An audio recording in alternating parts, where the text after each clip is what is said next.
What's going on, Dolphins? It is your boy Dillon, and so this is my post preseason one game analysis or whatever. I'm gonna keep it kind of short. I'm gonna do similar though to what I will do during the season when the actual games are played. So I'm gonna do a stat breakdown and stuff like that, and then I'm just gonna talk a little bit about it. I'm gonna keep it kind of quick though. I did do a live stream today, and so I do intend to continue to do live streams, and so I will do them for each of the preseason games and all of the regular season games, and maybe for additional stuff as well. We'll see. But definitely for games, so keep an eye out for that. It was fun.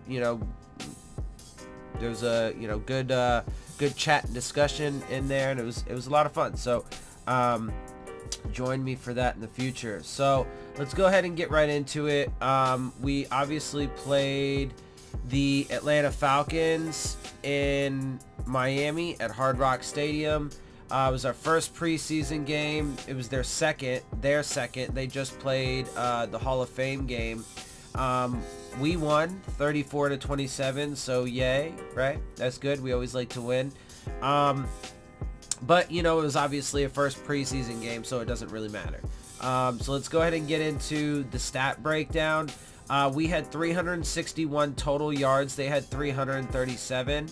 So that's a pretty solid number of total yards for the offense. Obviously, we don't want to give up that much on defense, but some of we do have some guys that are a bit banged up, and it takes a minute to get everybody flying around together. So that's all right.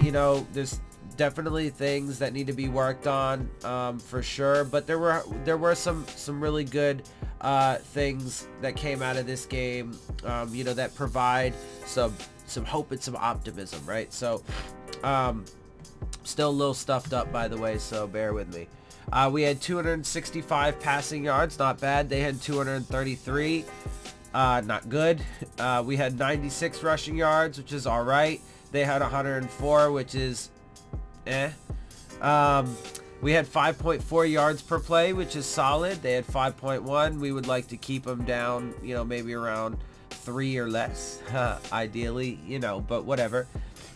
It's not terrible for your first preseason game. We did give away a fumble and an interception. Josh Rosen threw a horrible interception. We'll get more into him in a little bit, but yeah, it was not pretty. They did not, though. They were clean on the turnovers. We were 45% on third downs, which is really good. Hopefully that can remain a trend for us in our offense. That will help a lot. The offensive line actually did play pretty well overall. I'll get into a little bit more of that in just a second. We held them to 33%, which is not bad. We would like to be a little bit better, but that's okay.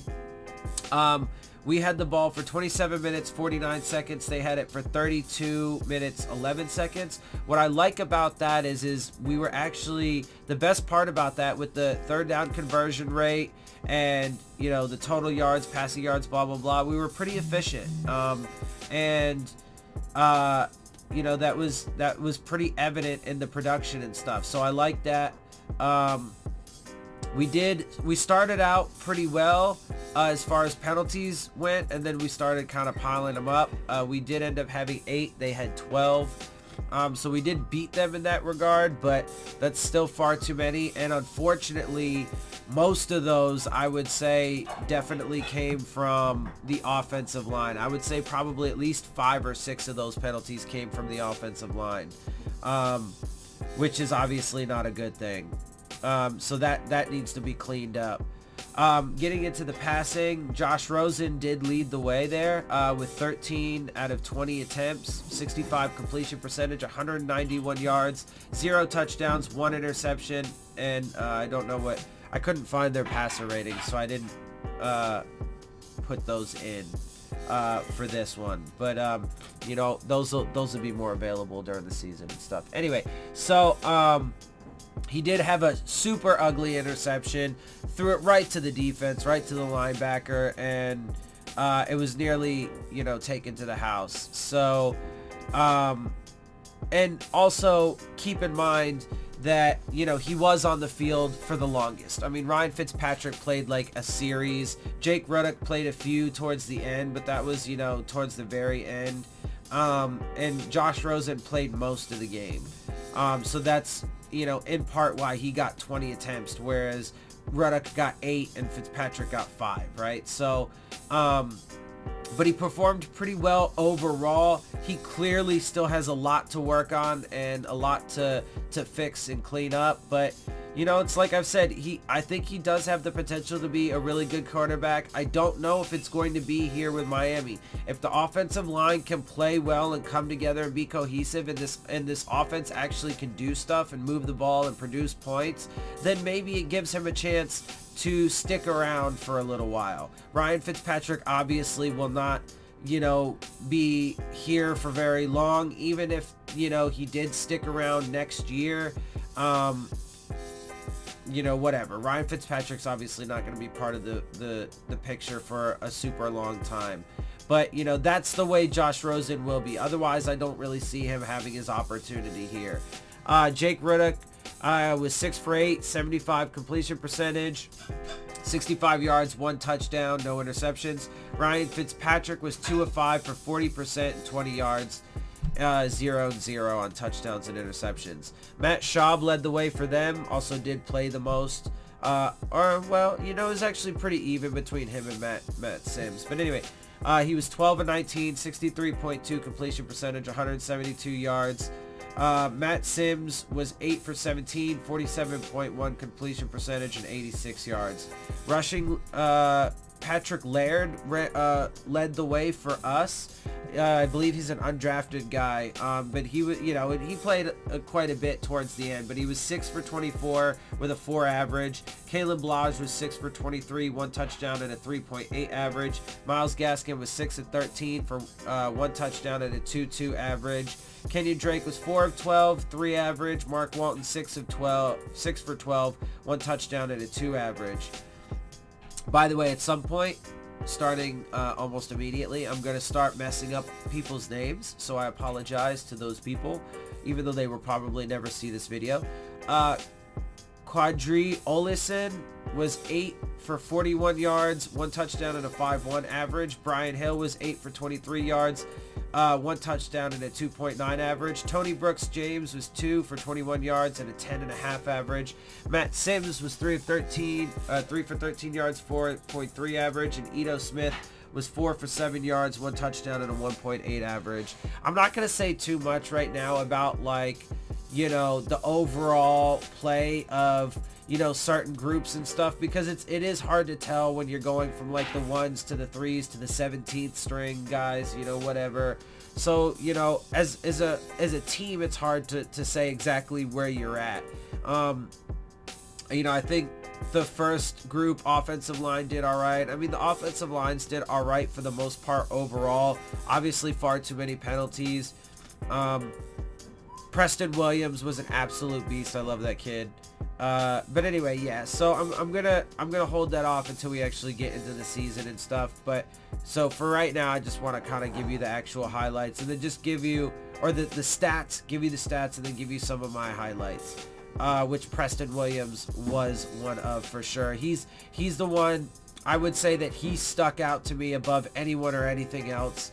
But then I would say also, the next thing is that the offense was actually surprisingly there, right? Like to me, like it was a pleasant surprise for sure. And you know, just because I didn't expect the offensive lines. Like, again, they played pretty sloppy. Like, if we're keeping it real, you know, too many penalties, too many mistakes. There was definitely too much pressure. There's a lot to be desired still.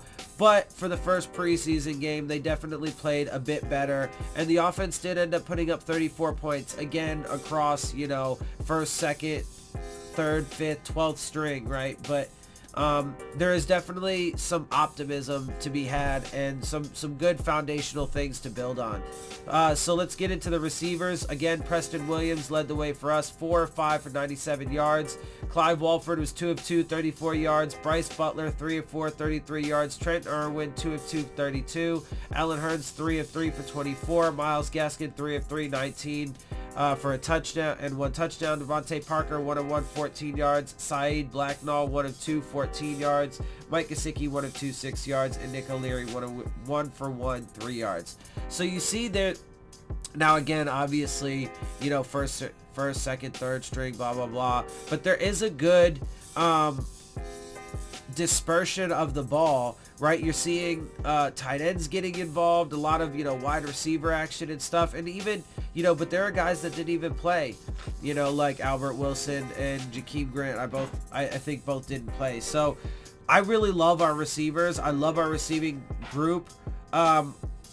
I would love to see Devontae Parker finally put it all together, but if we could have him and Preston Williams was beasting out there and doing what Devontae Parker was brought here to do. But if we could have 2 big body receivers that do that, and then a tight end like that, Mike Gesicki, if he could start coming on, and then you have Kenny Stills, Albert Wilson, Jakeem Grant, and then you get like Kenyon Drake and Kalen Ballage, and at running back, we could have a super dynamic and impressive offense. But it's gonna hinder on the offensive line primarily, and then it'll be quarterback play after that. But I did see a lot of really good things tonight. For them, Khalil Lewis led the way, 2 of 3, 43 yards. Kenjon Barner, 1 of 1 for 37. CJ Wharton, 2 of 5 for 37. Olamide Zacchaeus, 2 for 3, 35 yards. Russell Gage, 3 of 4, 33 yards. Christian Blake, 3 of 4, 19 yards. Devin Gray, 1 of 3, 17. And Jaden Graham, 2 of 2 for 14 yards. Alan Hearns did have a fumble, which he lost. Matt Sims fumbled the ball but did not lose it. Defensive statistics, Jerome Baker led the way for us. 4 tackles, 1 assisted. 4 solo tackles, 1 assisted. Terrell Hanks had 3 solo, 1 assist. Dwayne Hendricks had 3 solo, 2 sacks, 1 tackle for loss, and a forced fumble. He came on. He was definitely really impressive. So was Tank Carradine quite a bit. They were impressive on the defensive ends, from the defensive ends position, and that's a position that I'm looking at pretty heavily on the defense. Torrey McTyer was 2 solo tackles with a pass defense. Jonathan Ledbetter, 2 solo, 3 assisted with a half sack. Nick Needham was 2 solo, 2 assisted with 2 passes defensed. So he did all right, but he did have a lot of struggles, especially early on, and drew a couple, not drew penalties, but had a couple penalties too. So he definitely needs to pick up some things, because we do need somebody to be opposite Xavier Howard, and Nick Needham was kind of like the lead guy there. But there are some opportunities for other guys, like maybe a Montre Hardage, to come up behind him and sneak up. Nate Orchard had 1 solo tackle, 1 sack, 1 tackle for loss. Jemias Pittman, 1 solo tackle, 1 tackle for loss. Tyrone Holmes had an assisted tackle and a half sack. And then Jalen Davis came in with a pass defense. For them, Ryan Neal led the way, 5 solo tackles. Austin Larkin had 5 solo tackles, 1 sack, 1 tackle for loss. Jermaine Grace had 3 solo, 2 assisted, 1 interception for 19 yards, and 1 pass defense. That was the one that Josh Rosen threw right to the defense, right to Jermaine Grace. Del'Shawn Phillips had 3 solo, 2 assisted, 1 tackle for loss, and a forced fumble. Let's see. Kendall Sheffield had 3 solo tackles and 1 pass defense. Durant Miles had 2 solo, 1 sack, 1 tackle for loss, 1 forced fumble. Takaris McKinley had 2 solo tackles, 1 tackle for loss. Stephon Anthony, ex-Dolphin, had 1 solo, 1 assisted tackle, and 1 tackle for loss. John Kominski had a solo and assisted, 1 tackle for loss. Chris Odom had 1 solo tackle, 1 tackle for loss. And Hamp Cheevers had a pass defense to throw in. In the kicking game, Jason Sanders started off his season really good. 2 for 2 on his field goals with a long of 48 and 4 for 4 on his extra points. Giorgio Tavecchio started off pretty well for them too. Well, obviously he played last game and I don't know what he did there. But 2 for 2 here on field goals with a long of 38 and 1 for 1 on his extra points. In the punting game, Matt Hawk did solid. He had 3 punts for a 43.3 average with 1 inside the 20 and a long of 48.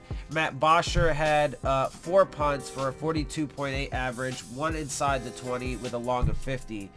Kickoff returns, Isaiah Ford had 5 with a 19 average, a long of 24. Myles Gaskin had 1 with an obvious 19 average and a long of 19. So let's see, and then Kenjon Barner had 2 for an average of 19, a long of 23, and Ito Smith had 1, which was 16 yards, obvious average of 16. Punt returns, Trenton Irwin had 1 for us. He had 1 with a 9 average, obvious long of 9. Kenjon Barner had 1, same stats, 1 return, 9 average, long of 9. So there you have it. Look, like I was saying early and often throughout this game, although this particular thing I actually said more so in the second half, but there was a lot of good things that I saw in this game, including some of the things that I highlighted. There was also some bad things that including some of the specifics that I talked about, and definitely a lot to clean up, a lot to fix, and a lot that still needs to come together. But having said that, and despite all of the criticism that I've been giving them, which I think is due and well earned, but with all the criticism that I've given them, I've been consistent, and I've said that they have an opportunity and a chance to prove me wrong on these things. And I would say that this game was definitely a good step, a big step forward, and towards that goal. So, and I hope that's the case. I hope they can prove me wrong, and I hope it turns out to be better than what I expect. So again, that was a really good first preseason game. We have our next game next week on the 16th against the Tampa Bay Buccaneers. So Ryan Fitzpatrick gets to play his old team, or his last team, rather. So that'll be fun. And obviously the starters look to get an extended look, a little bit more playing time. Hopefully we'll get a more firm, solid idea of who the starters are going to be. Hopefully some of these guys that are a bit banged up can come back and get some playing time. But yeah, honestly, man, if I'm keeping it real, I'm just ready for the season. Obviously, I'm excited for the next few games, and I want to see how everything, pans out, who's going to make the team, what the starting lineups are going to be, so on and so forth. But man, I'm just ready for live bullets, and I'm ready to see how this season goes, and I'm ready to see, whether or not Brian Flores in this squad can, do something, man, because the expectations are rightfully so low for all the different reasons, right? And that's okay.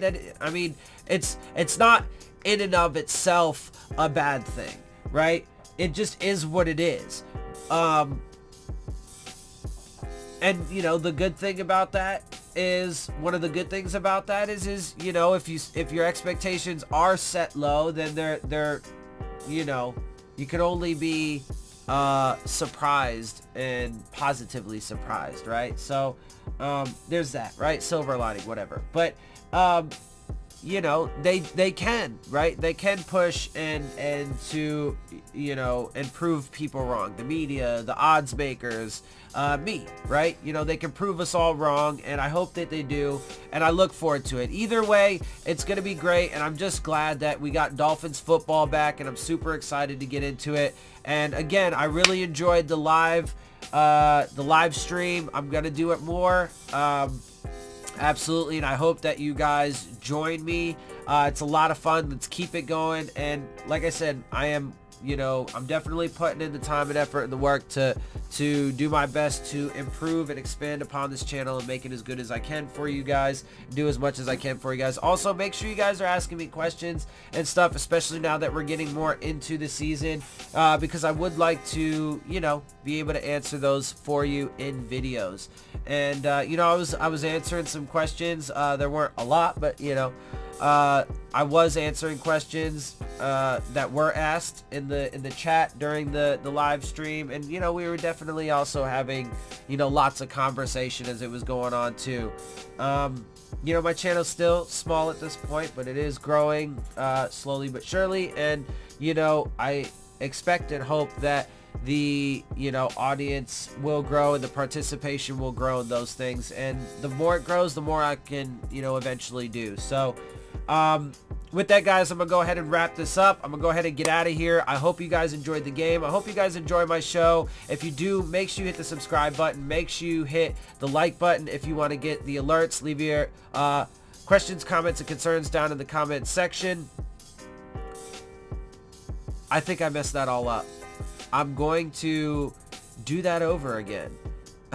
So bear with me. I'll cut this little part out and just fix it up, I guess. Anyway, so I hope you guys like my videos, or maybe I'll just leave it and it can just be very candid. Anyway, I hope you guys like my videos. If you do, make sure you hit the subscribe button, make sure you hit the like button, make sure you hit the bell if you want to get the alerts. That's where I think I messed up. Leave your questions, comments, and concerns down in the comment section, and of course, as always, make sure you follow me on Twitter at Dillon Tartaro. And with that, I am out. I'll see y'all soon. Fins up.